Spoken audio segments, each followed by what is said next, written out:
Hi, welcome on board. So today we're talking about fundamentals of web design. If you want to become a web designer, either for yourself to create your business website or to become a freelance web designer whereby you create websites for clients, there are steps that you need to follow, okay? Step by step, because if you don't do that, at the very least, you're going to take so much time going through this process and being all over the place, looking at tools, looking at everything, yet you're ignoring the very simple step that you could follow and make your process so easy. Okay, my name is Billy Ngadi. I'm a web designer, I'm a copywriter, and also an SEO expert, and I create content surrounding all these: SEO, copywriting, web design.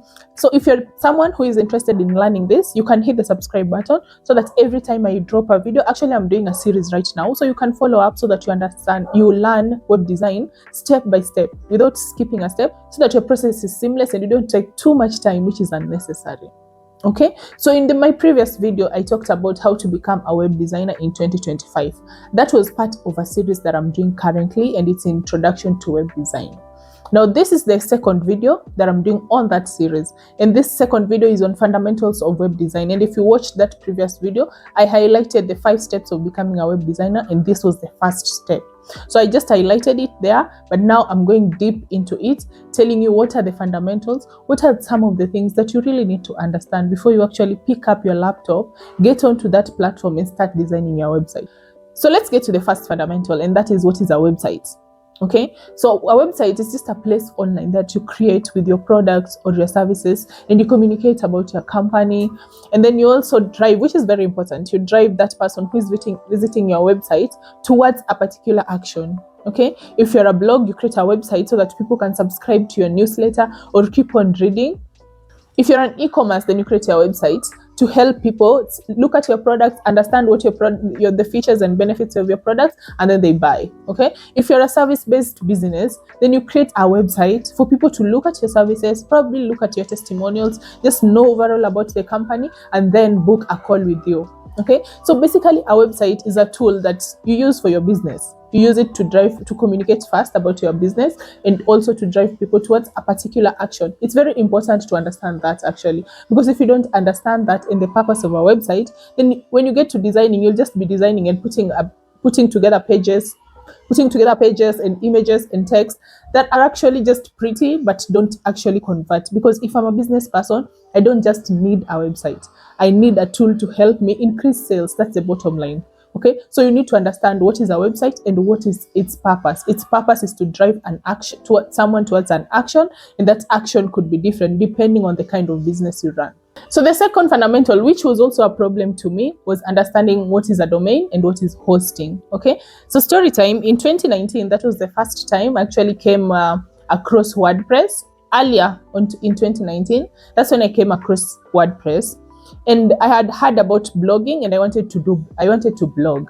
So I went on to WordPress.com, I registered, and then I wrote a blog. But now, after writing the blog, I didn't know, okay, so I've written it, what happens next? How does this work? I actually ended up leaving it there. So you could also be in the same place, wondering what a domain is and what hosting is. Okay, so I'm going to explain this in simple terms. We have 3 things. We have the website, we have domain, and we have hosting. Okay, so take your website as your house. Okay, so this house contains a lot of things. It contains furniture, it contains utensils, all your belongings are inside this house. Okay, so in the case of a website, the utensils and furniture and everything are represented by texts, images, links, buttons that have been used to create this website. Okay, so we have the website, which is the house, and for you to build a house, you need land. So this land is the hosting. Okay, the place that houses all these belongings, the places that houses all these files, that's the hosting. Okay, and then there's domain. Now that's the address of your house. I want to go to XYZ company. What's the address? Now the address could be www.xyz.com. That's now your domain. Okay, so you need your domain. You need to purchase a domain, which is your address, and then you need to purchase a hosting, which is where your files are stored. Okay, and then now the website is now the house, the thing that you're going to build now. Okay, so we already know all these things. We know our website and its purpose. We know what domain and hosting are. Now the third thing is now understanding the website layout basics. Okay, so websites come in very different forms. However, there's a basic layout that every website follows. Okay, so the first section on our website is usually the header. And this is where you will find the logo, and then you'll find the menu with the home, service, contact, so the nav menu, and probably a button. Okay, that's called a header. Secondly, from the header, you'll go to the hero section. The hero section is usually the sort of the welcome section. That first place that you meet, that first place that immediately tells you what the company is all about. That's called a hero section. So after the hero section, you'll go to the body. Now this is where there's other information you'll find about the company. You'll find them talking about services, briefly about services. You'll find links, you'll find text, you'll find images. Now that's the body of the website. Okay. After the body of the website, then we have the footer. So the footer is usually below every page. So it depends with how you're designing your page. Mostly you'll find the footer and the header are the same in all pages. If you go to the home page, you'll find the footer is the same and the header is the same. If you go to the contact page, about page, you'll usually find they're the same. But if after becoming a professional, you can always put different footers and different headers in different pages according to the need of the client or your needs. So we know the layout: header, hero section, body, and then now the footer. So this is the thing. Look for a website online and then try to label the header, try to label the hero section, which is the introduction section, and then try to label the body and also the footer. Try to see if you understand that, and try to click the various pages on that website and see if they use the same header and the same footer. Okay, just a small assignment. Now you understand what a website is, how it works, what domain and hosting is, and you understand the various layouts of our website. Now you need to understand now what makes a good website a good website. And there's something called UX. UX is now the user experience. How do you feel when you're going through a website? Do you feel it's easier to take action? Do you feel like it's hard to read fonts? Maybe they are too small, or there's no contrast. Probably there's a color on top of another color that you can't read. Can you use this website on a mobile phone? Those are some of the things that fall under UX. So UX is basically how a user feels when they are on a website. Okay, if they find it easy, probably you're selling products. So how easy is it for me to go on your website and then order a product? That is UX. Okay, how easy is it for me to probably contact you if you're a service-based business? How easy is it for me to see the contact button and then click on it and then fill up the form and then get to you? How easy is it? What's my experience through your website? That's called UX. And it's very important to understand UX, because if you don't understand UX, you'll create websites, yes, but they will be websites that immediately someone gets into them, they get out, because they don't understand, how am I supposed to get this action? I want to buy this thing, but I don't understand how I'm supposed to buy it. I don't even see what's written here. And another thing also, besides the action that the person is going to take or is supposed to take, good UX also speaks credibility, because I know you've gone to some websites and they seem sketchy, and they could be legit businesses, but because the website seems sketchy, you'll probably leave the website and go look for another website. So it's very important to understand the user experience and really work on it. Especially there's contrast, there's fonts, there's placement of your buttons, the buttons that you want someone to click to take an action. So the bottom line of UX is you give the user an easy time to take action on your website. That's the point, okay? And this you do by using readable fonts, by using good contrast. There are different platforms that you can go and check your contrast, if the color you've used on top of the other color is readable enough, and for different people. Okay, so readable fonts, good contrast, good navigation. Show them, it's like leading them towards an action, and it's very easy for them. If they want to go to the contact page, it's very easy for them to go there. So that's navigation. Okay, fast loading. Avoid very huge images. Before you upload your image, there are also websites that you can upload that image, resize it, compress it into a smaller size without messing with the quality, and then now upload it on your website. And another thing, mobile friendly. In this, I can't emphasize it enough. Your website needs to be mobile friendly, because you know why? Most people visit websites using phone. More than 60%.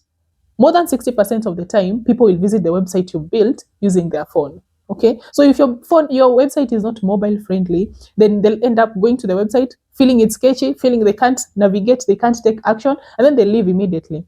And that means you won't get the conversion, and it also means Google will notice that, and it won't be pushing your page. Okay, so it's very important that you understand UX, that is user experience, and how a person feels. After creating a website, you need to look at it and feel, if I was on this website, will it be easy for me to contact them? Will it be easy for me to read this text? Okay, so put yourself in that shoe, because you're also a customer somewhere else. So put yourself in the customer's shoe and really see if you can use that website on a phone, if you can read the things that are written well, if you immediately understand what the company is all about, and if you can take action easily without struggling. If you check all those, then you've got UX covered. So you already know, you understand what a website is, you understand how a website works, you understand domain and hosting, you understand the purpose of a website, and you also understand the basic layout and what a good UX on a website looks like. Okay, now you need to understand, what do you want to become? Do you want to be a designer, or do you want to be a developer? Okay, so let's define what a web designer is and what a web developer is. So a web designer, you can actually become both. I am both, okay? Because usually most custom clients come to me without any design in mind, and now I have to come up with a design and then create it on WordPress. So a web designer, basically, you come out with the layout, you come up with the design of the website, you come out with what color will be used here and what color will be used here. Probably you'll even come up with those colors and the fonts that are supposed to be used on the website. Okay, now after coming up with the website and laying out everything, it's basically a full website, but it's not functional. Okay, so a web developer will come, take this design that you've created, and they won't design anything you've already created, like designing a cloth. Okay, so if you're a designer, you're a fashion designer, you'll design how this cloth will look like, everything about this cloth. And now the tailor will come and then turn this cloth into this design into an actual cloth. That's the same with a designer and a developer. A designer will put together how this site will look like, everything from the fonts, how they're going to look like, how small they are, how big they are, the color that will be used here, the color that are used on the buttons, everything they'll put together, and the website visually will be done. Okay, now a developer will come and take this visual design and now put it into an actual website, and that's where tools like WordPress, Webflow, Squarespace come in, because now those are what you'll use to create this website into a functional website whereby someone can find it online, book a call, or fill up a form. Okay, so before, when people are using codes, now the designer will put up the design and then someone will come and code it. But right now we have a choice not to code, okay? And we can create websites using platforms like WordPress. So you really don't have to pick. Okay, you just need to understand what a web designer. So if you get a client who just wants you to put together the design, you can use tools like Figma to put up that design. Okay, but you can also find a client who comes with their design already created, and they just want you to now convert this design into a functional website. Then now you're going to develop that website. Okay, so there's a designer putting up the visual, and then there's a developer who creates the website into a functional tool. And you can become both, and it's easier now because now there are tools like Figma that make it easier to design, and then WordPress that make it easier to develop. So just a quick recap of what we've done. We understand what a website is, we understand the purpose of our website, we understand hosting and domain, we understand UX, what is UX and what is good UX, okay, and we understand what a developer is and what a designer is. That's it for this episode. And on the next episode, now we're going to look at the various platforms or tools that you can use to actually convert a visual design into an actual website. So I hope you found this video helpful. If you did, I'd love to hear that in the comment section. Also, you can hit the subscribe button so that when as I continue with this series, you can follow along. I'm dropping the next video next week, and it's going to be on the different platforms that you can now create functional websites, and I'll be going in depth into platforms like WordPress, Squarespace. And if you've been wondering how you can create a website without coding, then this is the episode for you. Okay, so don't forget to hit the subscribe button so that when I upload that video, you're going to be notified and then you can watch it. Okay, I loved creating this and I love talking to you. I'd love to hear if you found this helpful. I'd love to hear if there's something that I could have gone deeper into but you didn't understand. Was there something that you didn't understand and you wanted me to go deeper but I didn't? Please let me know in the comment section. Also, let me know if you learned something new. If you're leaving here this video with something new, you're leaving here more educated than you came. I'd love to hear that. And I hope to see you on the next. Okay, so remember, you only lose when you quit. So don't quit. Okay, see you on the next. Bye.